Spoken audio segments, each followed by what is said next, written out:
past, the media was not allowed to come into the institutions. The thought process was, we had to be so guarded that we didn't want them to really know what we did, because if they didn't approve, then we were going to get all these bad media articles or TV things, and it was going to be political suicide. It's always been my thought, if you hide everything and you shield it, where people can't really see the real thing, well, you're always going to think the worst. Open your door. What's the worst thing going to happen? If you let them see something, at least they still may not like you, but at least they may understand it better. We can have all the concrete in the world, all of the steel bars, all of the security equipment, towers, weapons, and that's all fine, but we're only as good as our staff in this institution.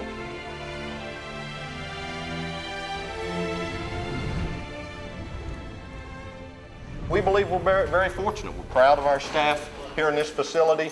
We believe that we have the finest correctional officers within the Bureau of Prisons. We have an older staff. They've been here for a while. They know their jobs. They know the procedures of the institution, which allows them to be a little more comfortable. They'll kid with the inmates, and the inmates feel comfortable with them. They know them. And generally that gets you, I think, a little bit better behavior from the inmates. Mr. Murphy, as an executive assistant, first of all, he's the eyes and ears of the warden. I mean, that's the way it's always been described. He is out there talking to inmates, talking to staff. He's letting the warden know the pulse of the institution a lot of times. He has a key role to the institution, I mean, how we operate. Have a good day, sir. We're only as good as our staff, and the communication that is developed and maintained, and the rapport between our staff and the inmates. It is clearly our most important job, our most important responsibility.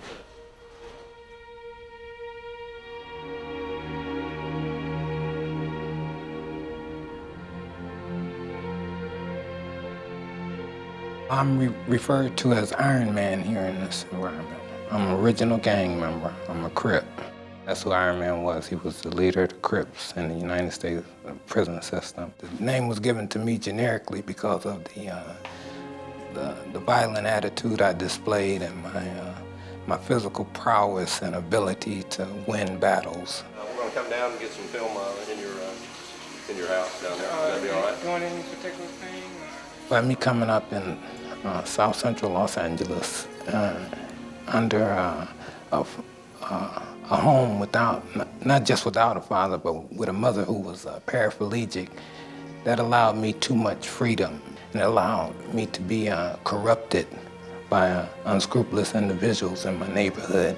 And I think those influences is what molded my character at that time and sent me along this type of path to this that led me here. When I was first introduced to the institutions, I don't think I had the intellect or the foresight or the understanding to appreciate the jobs and the people who worked in administration. I think I seen them as something other than what they really were. Then coming here at the age I was at that time, 24, fresh from the streets, been involved in murders and bank robberies, and my life was just in total disarray and chaos and hell. I got my TV right here on a little stand with TV. Got my headphones hooked up where I can hear it. I don't really use the headphones. There's a window out there. Yeah. And there's a rec yard. There's a few guys out on the rec yard. And there's the rec. I used to be a mess up. You know, I don't want to hear nothing I'm going to do everything my way. It's going to be my way and all that. So I had a problem. So I always end up in the hold. I had a lot of hold time and a lot of problems. And the officers, all of them knew me and didn't like me or nothing because of my disruptive behavior and attitude and stuff. If they would have told me, Willis, tell me to do something. I said, man, if I didn't like it, I said, man, I don't want to cuss or nothing, but I said, man, fuck that. I ain't doing that. Take me to the hold. I don't give a fuck. Sometimes you have people that they don't want to communicate. They might want to, try to prove themselves. If, just say for instance, if I was to get up and become aggressive towards, say, a staff, anybody, and they bring me in here to talk to y'all and I become aggressive. Now, you would see the staff come in and to subdue me. But you would also see them have to kick my ass because I've crossed the line. It's like a war of engagement. Once you cross the line and you disrespect the staff or disrespect the free people or even disrespect the inmate, you have to use violence to control violence. It's important in any facility, certainly a maximum security institution, to contain and isolate an incident. In the event of an emergency, we want to contain that incident in a very tight location. So we would introduce staff to that area, emergency response staff. The DCT team, which is the disturbance control team, and they're primarily a non-armed response team. Generally for riot control, they use batons, non-lethal type of items like gas to control a situation.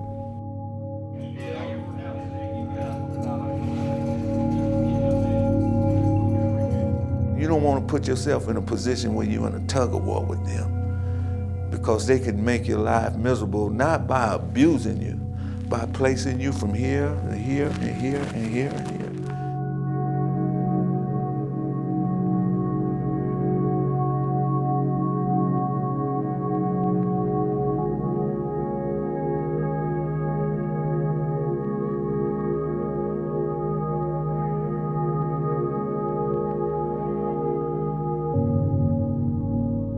Sometimes you had to come into grips with your crime, where you ain't no longer pointing fingers and you got to take responsibility for your actions and you can't fault everybody. One of the central elements for individuals who end up in prison, or in this case who have a lifelong history of being incarcerated, is inability to take personal responsibility for their behavior.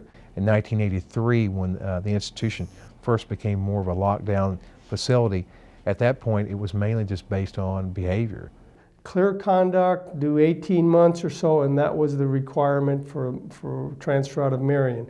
What the agency found was that inmates would, when they would leave Marion, a sizable portion of those inmates would return to Marion within a year or so. I've been here 4 times. And so the first 3 times didn't teach me much. It taught me little, but I still didn't get it. Maybe while they're at Marion, maybe something should be done to address, counsel, or program the inmates so that they would not return to Marion. So now they reduce the medication. E-code stands for Enhanced Challenge, Opportunity, Discipline, and Ethics. The E-code program gives opportunity for those inmates who heretofore that wanted to resist incarceration, wanted to resist authority.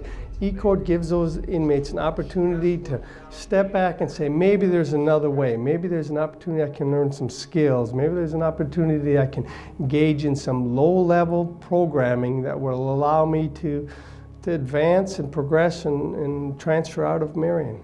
Personally, what I think about E-code is that the government's just trying to get a profile they getting on you.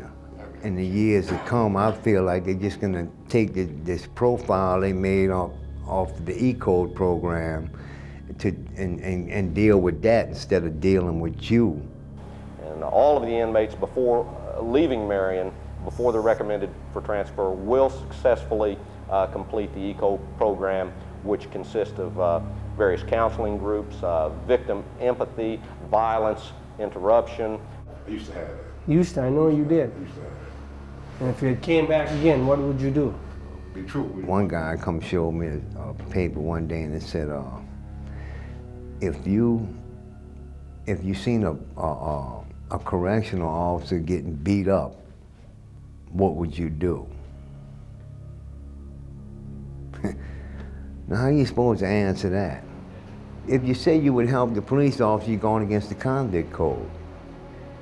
If you say you wouldn't help him, then you're going against what they want